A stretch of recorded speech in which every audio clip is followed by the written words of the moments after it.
Bodybuilding nutrition is as or even more important than training. However, what about meal timing? Does it matter if I eat once a day or 3 times a day? Well, to understand that, first we need to look at the 3 main macronutrients and their function. First on the list, we have carbs, and this is your body's energy source. And there are 2 different carbs. There are simple carbs, like this apple right here, which digests faster. And there are complex carbs like oatmeal right here, which digests slower. If you want fast energy, you will opt for the simple carbs. If you want slow energy release, you will opt for complex carbs. But the main point of carbs being is if you eat less carbs, you will have less energy. If you eat more carbs, you will have more energy. Next up, we have protein, which provides essential amino acids which you need for building and maintaining muscle. Your muscles can basically be in 2 phases: anabolic phases, which means they're growing, and catabolic phases, which means they're breaking down. Anytime your body doesn't have protein, you will be in a catabolic phase, meaning your muscles are actively breaking down. So it is very, very important that you supply your body with protein so that your body can have nutrients available for protein synthesis for growing muscle. And lastly, we have fat, which is crucial for hormone regulation, meaning you have to get it in through the day.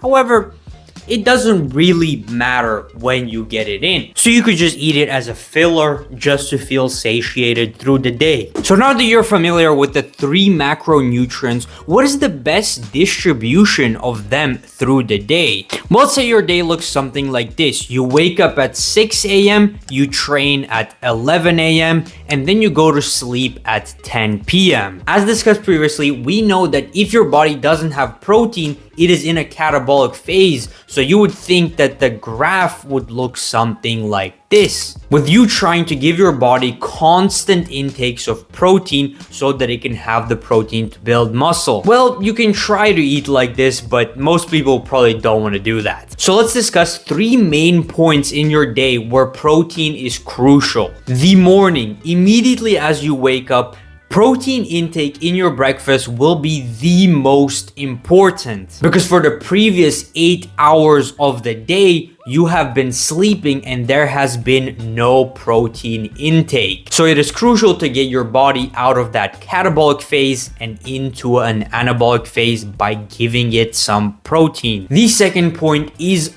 after your workout. You see, during a workout, your body will break down muscle. After the workout, it will try to repair that muscle, so protein synthesis is at a high. For that protein synthesis to be maximal, you have to intake some amount of protein. And the third point is obviously in the evening. You will want to consume protein as close to your bedtime as you feel comfortable. The closer it is, the smaller the catabolic window will be between your dinner and your breakfast. The smaller that window can be, the better for you. So we end up looking with a graph something like this, where there's 3 main points where you want to consume protein, and if you can consume any protein snacks in between those 3 meals, then you should. And last thing to say for protein is you do not want to consume too much protein during or before your workout, because this may lead to some digestion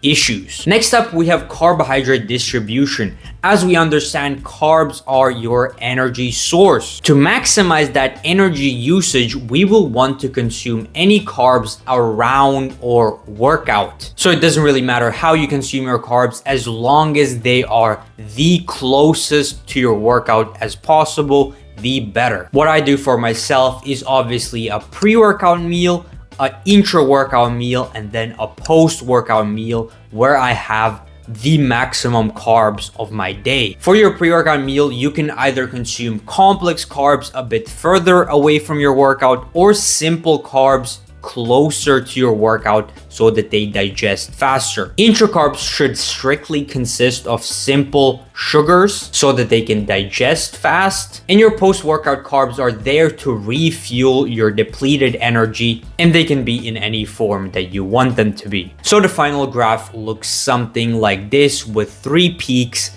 pre-workout, during workout, and post-workout carbs. And lastly, we have fat distribution through the day. Fats we'll mostly use for satiety and hormone balancing. And it doesn't really matter how you eat them through the day as long as they are away from your workout. So that being either in the morning or in the evening. So now all we have to do is combine the three graphs. And as you can see, we are left with three main meals during breakfast, lunch, and dinner. Then we have our fourth meal, which is a pre-workout meal for energy. And lastly, if you want to, you can add a fifth meal between your lunch and your dinner. And any high protein snacks through the day are appreciated. It is pretty important to state that meal timing on a cut is much more important than meal timing on a bulk. Because on a bulk, you are consuming more calories than on a cut. You will have more protein and carbs available through the day.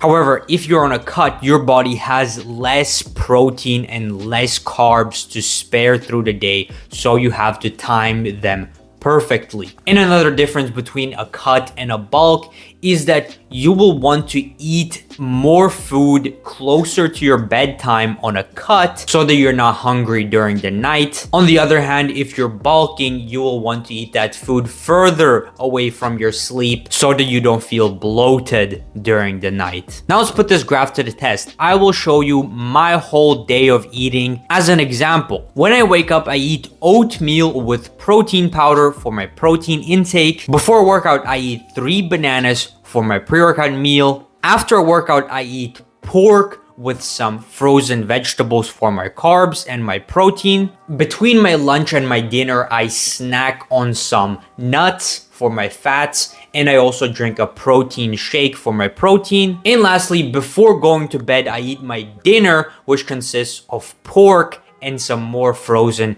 vegetables. This gets my protein in and keeps me satiated for the night. Now you might be saying, what if I'm training in the morning? What if I'm training in the evening? These won't be too different. All you have to do is move your carb sources to be around your training. So if you're training in the morning, your pre, intra, and post carbs will be in the morning. If you're training in the evening, your pre, intra, and post carbs will be in the evening. And these are the principles that I use to figure out my meal timing. If you like the video, then like it. If you want to see more, then subscribe, and I'll see you in the next one.